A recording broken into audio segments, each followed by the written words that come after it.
Sergeant Michael Turner's patrol car was discovered abandoned on a quiet service road in 1988. He was never seen again. For 15 years, rumors swirled. Strange lights in the woods, voices on the radio, whispers that he still walked the tree line. Then, during a renewed search, investigators dug up a buried wooden box. Inside were Turner's remains, twisted and preserved in ways no one could explain, surrounded by carved symbols and scraps of paper repeating one chilling phrase: "Keep it bound." What they uncovered wasn't just a body, it was a warning. Before we go any further, if this is your first time here, we'd love for you to hit that subscribe button and turn on notifications. Your support means the world and helps us bring you even more powerful stories. Stick with us until the end, and if this mystery moves you, share your thoughts in the comments and pass it along to a friend. Sergeant Michael Turner was a familiar figure in town. Broad-shouldered, steady-voiced, the kind of officer who waved at shopkeepers and checked on locked doors long after midnight. On June 18, 1988, he started his shift the way he always did, coffee in one hand, notepad in the other, joking with the dispatcher before heading out into the warm summer dark. Hours later, his patrol car was found idling by the edge of a wooded service road. The headlights glared into the trees, engine humming, radio still crackling faint static. The driver's door stood wide open, as though he'd stepped out mid-thought. His hat sat neatly on the passenger seat, and the keys still dangled from the ignition. But of Turner himself, nothing. The first responding officer described the scene with unease. No footprints on the gravel, no scuffle marks, no sign of a chase. It was as though he'd dissolved into the night air. A flashlight lay in the dirt a few feet from the cruiser, its beam cutting across the weeds. One neighbor swore they heard dogs barking that night, frantic and unending, but by the time deputies arrived, the woods were silent. Word spread fast. By morning, everyone from the gas station clerk to the Sunday school teacher was whispering the same sentence: "Sergeant Turner's gone." Some said he'd been ambushed. Others claimed he'd walked off willingly. A few lowered their voices and muttered darker things about the stretch of road where the cruiser was found and what had been seen there in years past.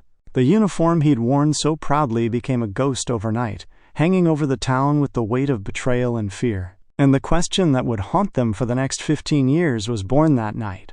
Where did Sergeant Turner go? The morning after Turner's cruiser was discovered, the police station buzzed like a hive split open.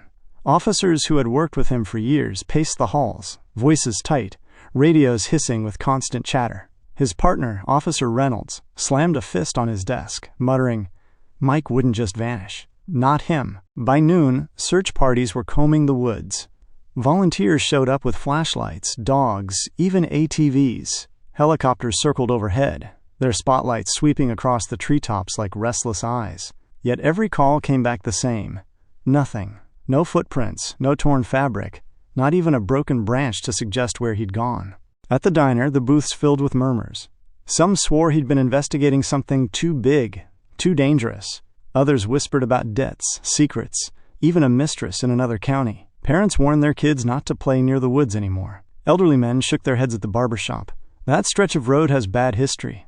At the station, his desk sat untouched, papers stacked neatly, coffee mug half finished, as if he'd only stepped out for a moment. Officers lingered there, glancing at the empty chair with a mix of grief and unease. Even the toughest among them admitted it felt wrong, unnatural, that a man so grounded, so predictable, could simply dissolve from the world. And yet, with each hour that passed without a clue, the impossible began to feel real. The town sergeant wasn't coming back that night, maybe not ever. By sunset, people lit candles on their porches, a quiet vigil across the neighborhood streets. For the first time in decades, locks were double-checked, blinds pulled tight. Because if Sergeant Turner could vanish without a trace, who was safe? The official investigation began at dawn, the cruiser roped off with yellow tape that fluttered in the summer breeze. Detectives crouched over the gravel, flashlights in hand, searching for anything out of place. They expected chaos, footprints, tire marks, some sign of struggle. Instead, the scene felt eerily clean. Too clean. The driver's door hung open wide, as though Turner had stepped out in a hurry. His hat still rested neatly on the passenger seat, and his service revolver was secured in its holster. No one could make sense of that. If he'd been ambushed, why hadn't he drawn it? The flashlight lying in the dirt told its own story. It wasn't dropped mid-run. It lay straight, beam cutting into the underbrush as though it had been set down gently. An officer swore the batteries were new, yet when he flicked the switch, the lights sputtered and died. Forensics combed the area, finding little more than cigarette butts and bottle caps from long-forgotten trespassers. The ground should have carried impressions. It was soft that night, damp from rain, but the soil yielded nothing, not a single print leading away from the car. Even the radio added to the mystery. Dispatch logs showed Turner's last call at 11:47 p.m., routine check-in, steady voice. No distress, no hesitation. Then silence. The cruiser's clock read 11:52 when deputies arrived, the engine still purring. Some whispered about the woods themselves. Older locals said that road had a reputation. Strange lights seen in the trees, hunters who avoided it, stories of figures standing at the edge of the fields. Most officers dismissed it as folklore, but one deputy muttered under his breath, "It's like the earth swallowed him whole." The evidence didn't point anywhere. It simply stared back at investigators, daring them to explain the unexplainable. And behind the silence, a gnawing thought began to spread. Maybe Turner hadn't left the scene at all. Maybe something had taken him. As days turned to weeks without answers, the official investigation slowed, but the town's imagination didn't. Every corner of the community seemed to pulse with theories, each more unsettling than the last. At the diner, people leaned across booths whispering that Turner must have stumbled onto something criminal. Maybe a drug deal in the woods, maybe corruption inside the force itself. One man swore he saw a black sedan parked along that service road days earlier, its headlights off, engine idling. Government types, he muttered. Cleaned it up before anyone could see. In the barber shop, the talk was darker. "That road's cursed," an older man said, lowering his voice.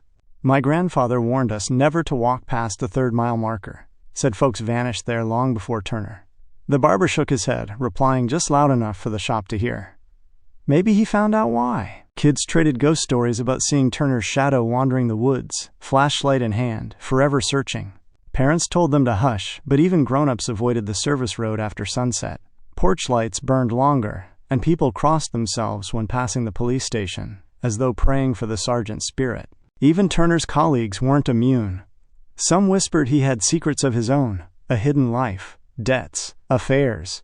Others swore he was too steady, too rooted to walk away. That left only one explanation. Something, or someone, took him. And with no evidence to argue otherwise, the rumors hardened into a kind of folklore. Turner wasn't just missing anymore. He was part of the town's story, a ghost tangled in the trees, a warning of what happens when you venture too far down a road everyone else avoids. The uniform once seen as protection now carried a different weight. If even Sergeant Turner could disappear, then maybe no one was safe. For months, the case consumed every resource the department had. Officers followed up on every call, every whispered tip, every strange detail reported by jittery townsfolk. But each lead seemed to dissolve the moment they touched it. A farmer claimed he saw headlights deep in the fields that night. Search teams found nothing but trampled corn and the faint stink of gasoline, with no trace of a car. A hunter swore he heard shouting near the ridge, but when deputies combed the area, they uncovered only an old campsite long abandoned. Worse still were the false sightings. In the first year alone, dozens of calls flooded the station. Turner spotted in another county, Turner eating at a roadside diner, Turner hitchhiking along the interstate. Each time, investigators returned empty-handed, their hopes chipped away piece by piece. The press hounded the department. Headlines shifted from local hero missing to no leads in Sergeant's disappearance. For Turner's family, every knock at the door carried equal weight of hope and dread. His wife stopped answering the phone after reporters camped outside, hungry for her grief. His children, just teenagers, watched as neighbors avoided their gaze as though misfortune might be contagious. Inside the department, morale broke down. Theories clashed. Some detectives insisted it was a clean abduction. Professional, quick, designed to leave no trace. Others whispered off the record about things they couldn't put in a report. The strange hum a deputy claimed to hear near the site, the way dogs refused to track past the 3rd mile. After a year of dead ends, the search was scaled back. Turner's desk remained untouched at the station, but his name quietly shifted from active case to cold file. And with that silence, the town grew colder too. People stopped asking where he went. Instead, they muttered what they really feared. Maybe Sergeant Turner never left that road at all. The years slipped by, but Sergeant Turner's absence never truly faded. His photograph, once framed proudly in the police station's lobby, gathered a film of dust. Recruits pointed at it quietly, whispering about the officer who just disappeared. Veterans lowered their voices when his name came up, as though speaking it too loud might summon the same fate. For the community, life moved on in fragments. The service road where his cruiser was found became a place of avoidance. Grass grew tall around its edges, trash collected in the ditch, and even the mail carriers drove the long way around rather than risk passing it after dark. Teenagers dared each other to sneak up there, but most never lasted more than a few minutes before bolting back, swearing they heard footsteps in the woods. Turner's family bore the heaviest weight. His wife eventually sold their house and moved 2 towns over, unable to bear the constant reminders. His children grew up with shadows under their eyes, carrying the unspoken truth that their father had vanished not in battle or honor, but into mystery. Some nights, they admitted, it was worse than death, because they could never close the book. 15 birthdays passed without him. 15 Christmases with an empty chair. By the late 90s, his name was mentioned less at the diner, less at the barbershop, less at Sunday services. Not forgotten exactly, but folded into a silence so heavy it became habit. And yet, when the wind shifted and the woods groaned, when porch lights flickered and dogs barked for no reason at all, people still thought of Sergeant Turner. Because though time had worn the sharp edges of grief, it hadn't dulled the unease. His disappearance had carved itself into the town's bones, a reminder that some things, no matter how many years passed, refused to stay buried. By the early 2000s, Turner's case had become less an investigation and more a story people carried like a family heirloom, polished, retold, reshaped in whispers. In the diner, old-timers leaned over coffee mugs and shook their heads. Police never wanted to find him, one would mutter. Another replied, or maybe they did find him, and were not supposed to know. At the hardware store, 2 men argued near the checkout. If it was a clean abduction, there'd be evidence. Always is.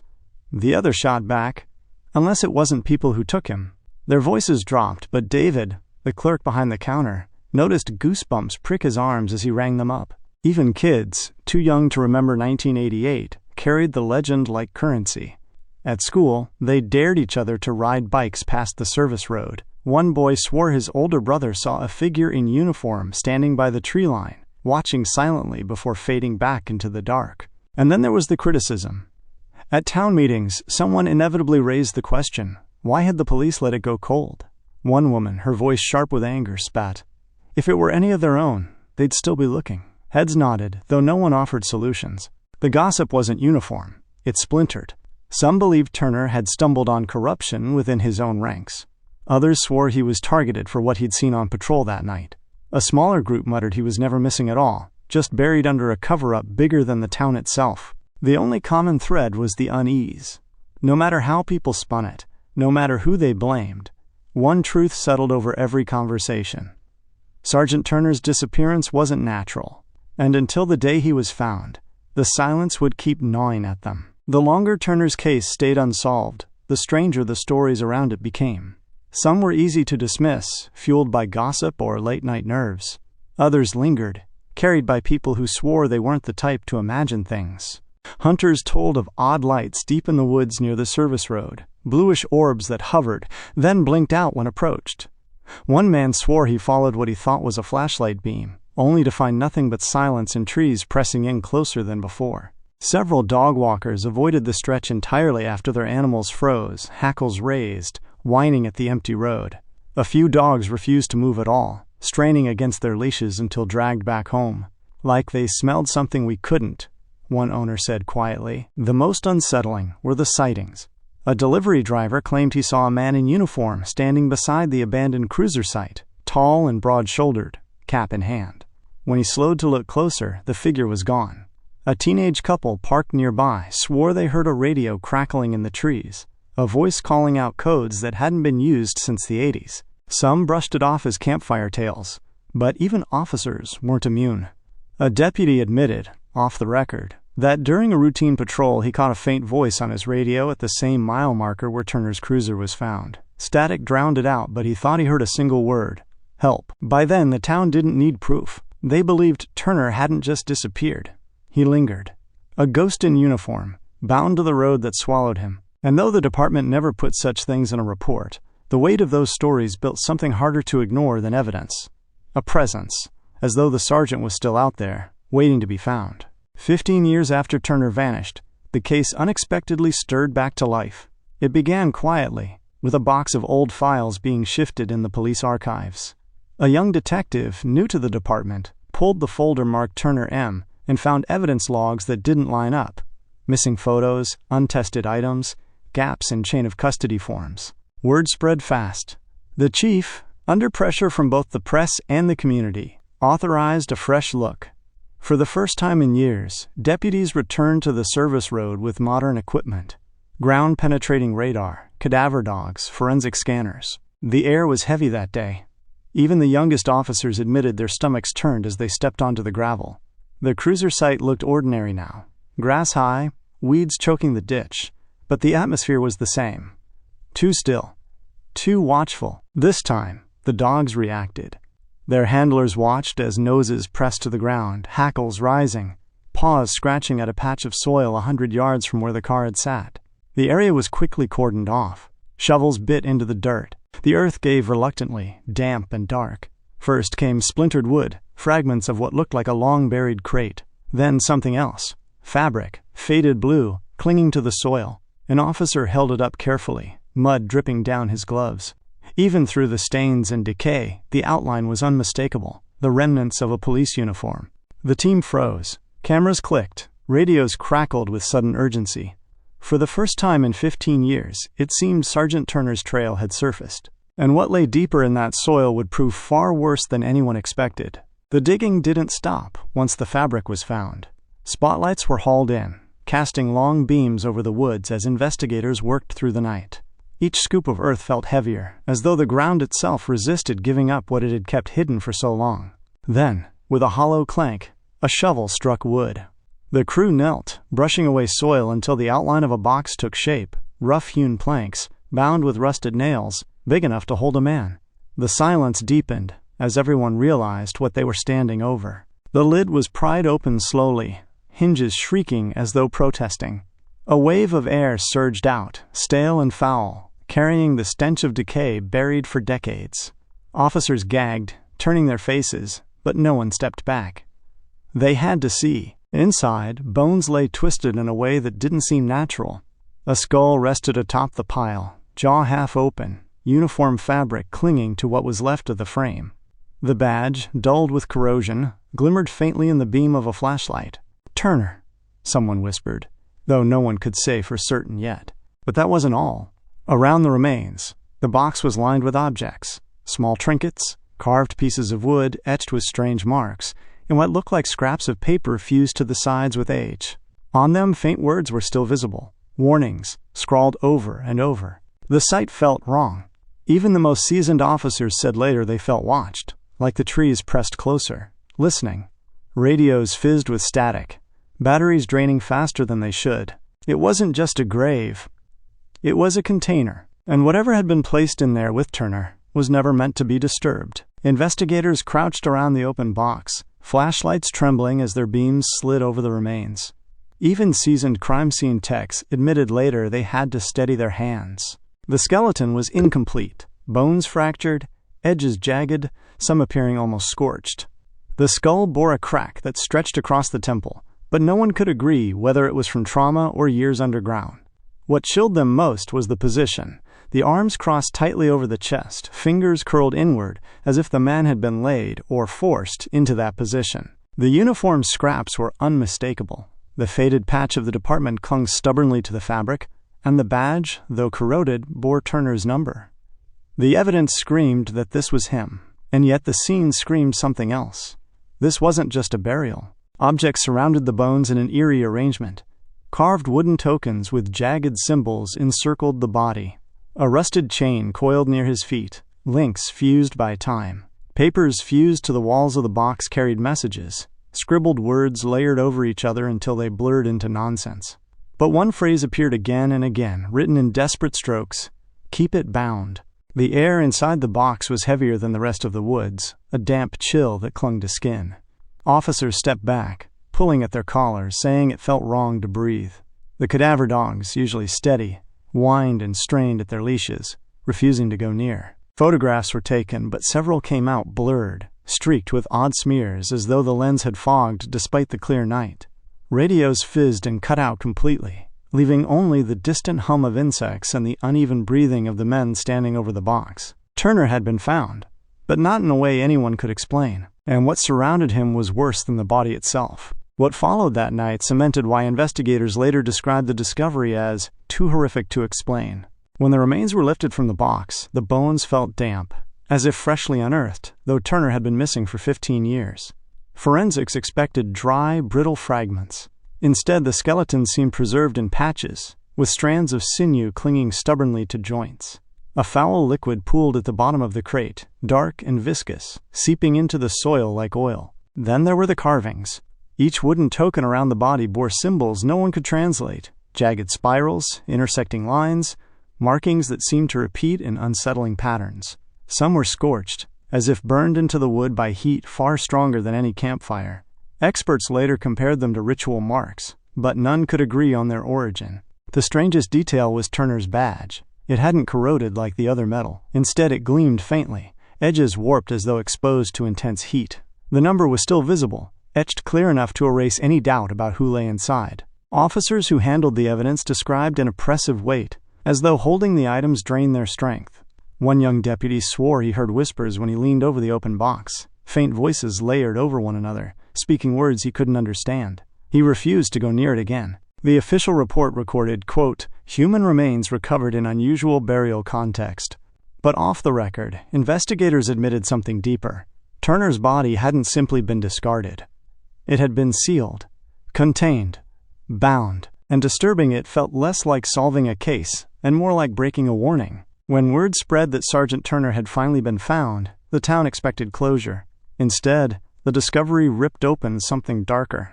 The first reports hit the local paper with bold headlines: "Remains of missing officer recovered after 15 years." At first, people gathered in hushed circles, relieved that the mystery was finally over. But when details leaked about the symbols, the strange condition of the body, the box lined with warnings, the mood shifted. Relief gave way to fear. At the diner, the regulars spoke in whispers.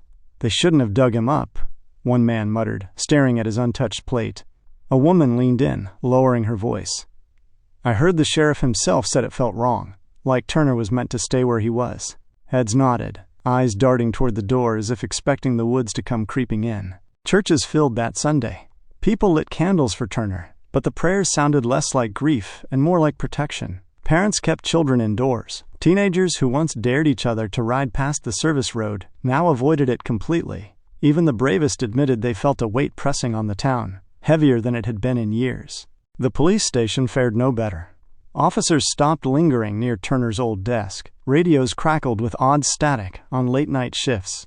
One deputy resigned outright, telling friends he couldn't shake the sound of whispers he'd heard while standing near the evidence room. Turner's family received the official call. His wife wept, but privately admitted she wished they hadn't found him at all. "He was gone before," she whispered, "but at least it was peaceful. Now it feels like he's still here, and not in the way we wanted." Instead of closure, the discovery deepened the wound. Turner hadn't simply disappeared.